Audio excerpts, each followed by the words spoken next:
Attamoltan kabajamtoota hordoftoota keenyaa oduu wiixataarraaf jenne kunoo. Itoophiyaa keessa kan jiranii fi teessoon isaanii Finfinnee keessa kan ta'e embaasiiwwan biyyoota miseensa garee torbaa jedhaman walitti bu'iinsi Itoophiyaa kaabaa keessaa irra deebi'ee hammaataa jiru kan isaan yaaddesse ta'uu ibsanii jiru. Embaasiiwwan kun sanbata darbe kan ibsa waliin baasaniin rakkoo siyaasaa fi nageenya walxaxaa ta'e furuudhaan nagaan waaraa argamsiisuudhaaf mariin qaamolee dhimmi kun ilaallatu mara hirmaachise gaggeessuu qabu jedhaniiru. Ibsa kana kabaasan embaasiiwwan biyyoota Kaanaadaa, Jarmanii, Faransaay, Xaaliyaanii, Jaappaan, Yuunaayitid Kingdamii fi Yuunaayitid Isteetsi ta'uun beekameera. Gama kaaniin jaarmayaan gargaarsa namoomaa kan tokkummaa mootummootaa yookaan OCHA'n kaleessa malee dheengadda gaafa sanbataa gabaasa torbanii baaseen naannoo raayyaa Alaamaxaatti walitti bu'iinsa irra deebi'ee hammaateen namoonni 29,000 Walloo Kaabaa fi zoonii hawaasa Waag Himraarraa buqqa'uu isaanii ibsee jira. Kanneen manaaf qe'ee ofiirraa buqqa'an kun hanqina dhiyeessii nyaataa fi bishaanii yaaddessaa ta'e akka qaban kan ibse gabaasni kun michoota isaa deeggarsa dhaqqabsiisuuf carraaqan waliin hojjetaa akka jirus ibsee jira. Buqqaatonni gama isaaniin sagalee Ameerikaaf yaada kennaniin hanqina nyaataa fi dahannaa yaaddessaa ta'e keessa akka jiran ibsanii buqqa'iinsa irra deddeebi'ee uumamu kanaaf sababaa kan ta'e gaaffii eenyummaa fi ofiin of bulchuu dhiyaate ilaalchisee mootummaan hatattamaan deebii akka kennuuf gaafataniiru jechuudhaan Masfin Arraagee gabaasee jira. Bulchiinsa naannoo Itoophiyaa kibbaa godina Koree aanaa Gorkaa keessatti qonnaan bultoonni dargaggootaan 4 aanaa galaanaa kan godina Gujii keessaa hidhattoota socho'aniin ajjeefamaniiru jechuun jiraattonni ibsanii jiru. Jaallanneen dabalataan nutti himti. Qajeelfama nageenyaa kan godina Koreef itti gaafatamaa akka ta'an obbo Tafarraa Bondarraa hojii qonnaarra ka turan qonnaan bultoonni 4 garee hidhate kan Onag Shanee ittiin jedhaniin kaleessa ajjeefamuu isaanii sagalee Ameerikaaf ibsanii jiru. Ganda Qobboo jedhamu keessatti qonnaan bultoonni kaleessa ajjeefaman keessaa 2 obboloota isaanii ta'uu kan ibsan obbo Mitikkuu Shibbiruu dhukaasatti banameen rasaasaan reebamanii ajjeefaman jechuun sagalee Ameerikaatti ibsan. Kanneen ajjeefaman arfan maatii lamarraa ta'uu hubachiisan. Garee hidhattoota godina Gujii keessaatu kana hojjetaa kanas humni dhaabsisu dhibuusaan uummanni yaaddoo keessatti kufeeraa jedhaniiru. Dhimma kana ilaalchisee deebii aangawoota godina Gujii argachuuf yaaliin taasifame milkoofne. Kanaan dura dhimma wal fakkaataa irratti aangawoonni gaafatamanii turan kun riphxee loltootaan haleellaa gaggeeffamuun haalli jiru to'annaan ala ta'ee hawaasaaf mootummaan tajaajila kennuu akka hin dandeenye dubbachuu isaaniif gabaasuun keenya ni yaadatama. Gama kaaniin dubbii himaan idil addunyaa kan waraana bilisummaa Oromoo obbo Odaa Tarbii himannaa kanaaf deebii kennaniin. Yeroo baay'ee himannaan akkasii ni kakka'a. Garuu dhugaan jiru naannoon suni rakkina mataa isaatii qaba. Sabaaf sablammiin ijaarratanii dhimma daangaa irratti wal dhabanii waan jiranii fi ajjeechaan akkasii yeroo yerootti argama malee waraanni bilisummaa Oromoo harka keessaan qabu.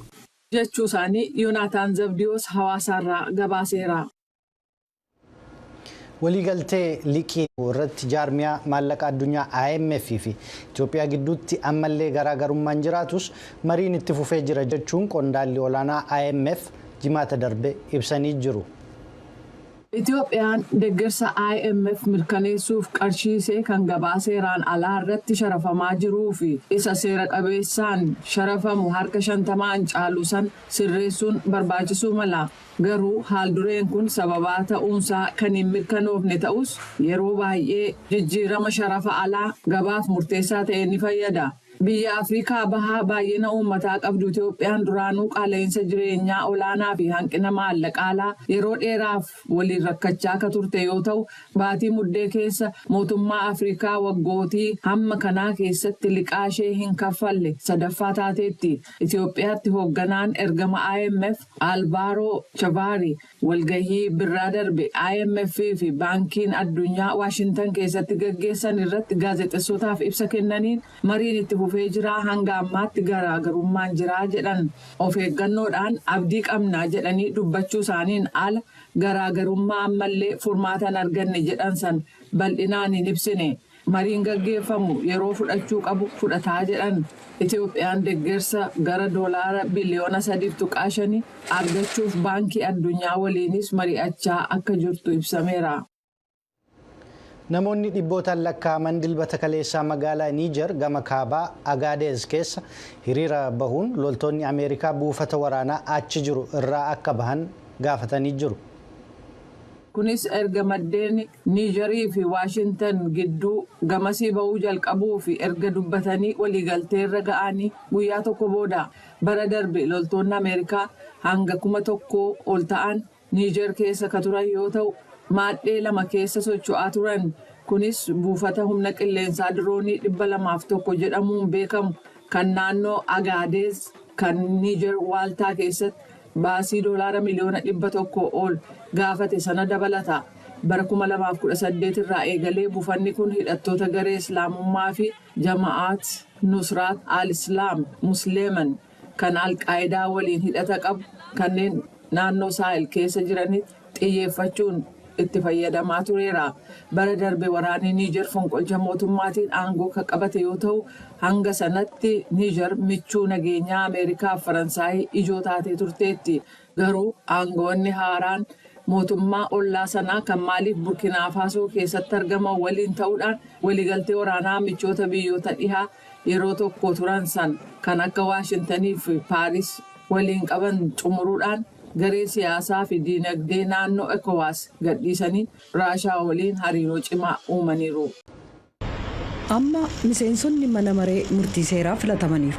Abbootiin alangaaf gareen ofirraa ittisaa Doonaald Tiraamp himannaa yakka Tiraamp irratti dhiyaate kan dubartii isaan himatte callisiisuuf baasuu isaanii ilaalchisee har'a Manhattan Niiwuork keessatti baname irratti ibsa baniinsaa kennuuf jiru. Filannoo pireezidaantii bara 2016 dura dubartoota gaa'ilaa ala walitti dhufeenya qabaachuu isaanii himan callisiisuuf jecha kaffaltii maallaqaa kennan dhoksuuf yaaluu keessatti ga'ee qabu jedhamuun himannaa cimaa 34 isaan eeggata. Filannoo waliigalaa bara kanaarratti kaadhimamaa pireezidaantii Riippaabilikaan ta'uudhaan kan yaadaman Tiraamp himannaa kana haaluu irratti cichanii dubbataniiru. Kun farrisa cimaa kan duula filannoo pireezidaantii seenaa keessatti gaarii hin taane irratti gaggeeffamu miidhuuf kan ta'edha.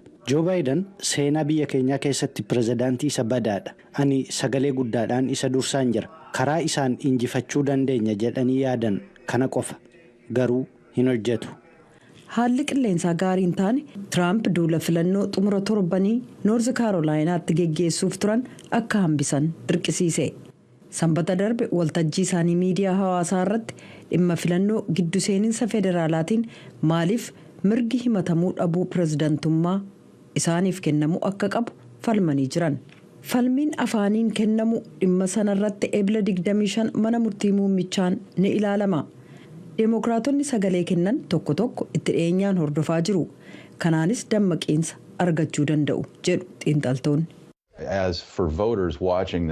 Namoota sagalee kennan kanneen kana hordofaniif deeggartoota Doonaald Tiraamp waliin kan wal qabatu ilaalchisee waa xiqqaadha. Hedduun isaanii hoogganaa cimaa deeggaran barbaadu. Kanaaf akka pireezidaantiitti aangoo guddaa akka qabaatan fedhu. Baayiden nama dimokiraasiif danqaa ta'e aangootti deebisnee waan barbaade akka inni hojjetu hin eeyyamnuu jedhu. Pireezidaantiin Yuunaayitid Isteetsi Joo Baayiden kan deebisanii filatamuuf dorgomaa jiran waa'ee rakkoo seerri qabee jiru dhimma mormituu isaanii dubbachuurraa of qusachuu itti fufaniiru.